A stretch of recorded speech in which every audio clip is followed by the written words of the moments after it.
Citizens initiative referenda legislation applies to all questions. We want to make fairness across the board.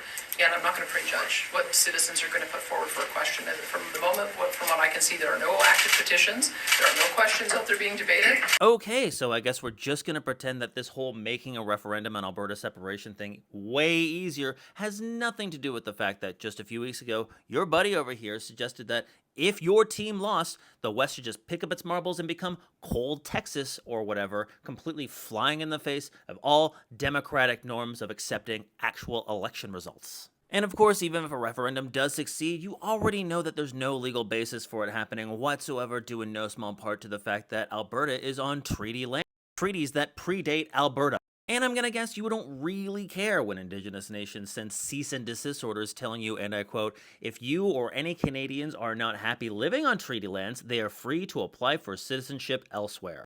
That's because this isn't actually about standing up for Albertans, or gaining leverage over Ottawa, or even distracting people from real issues like alleged corruption due to medical contract controversies or the complete collapse of your healthcare system. This is about helping already wealthy people get even richer.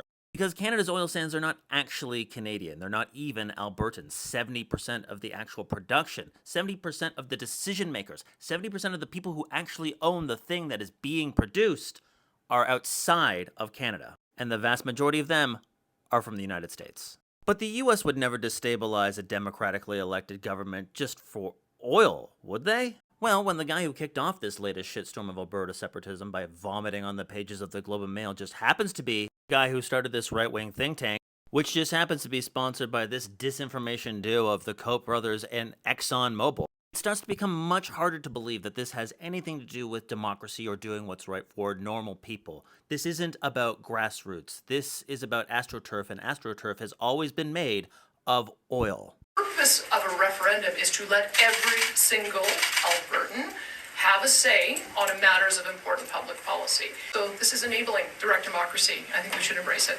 Be careful what you wish for, Danny, because if you make direct democracy easier, people might actually start to use it. And the next thing you know, Albertans will be creating referendums on things you don't actually like making oil and gas companies pay to clean up their mess, or taking away their subsidies, or having an electricity grid that is net zero by 2035, or directing all new oil and gas pipelines through your house. But that's not up to me. That's up to the people of Alberta, and personally, I can't wait to see what they do next. Follow along for more Canadian shit.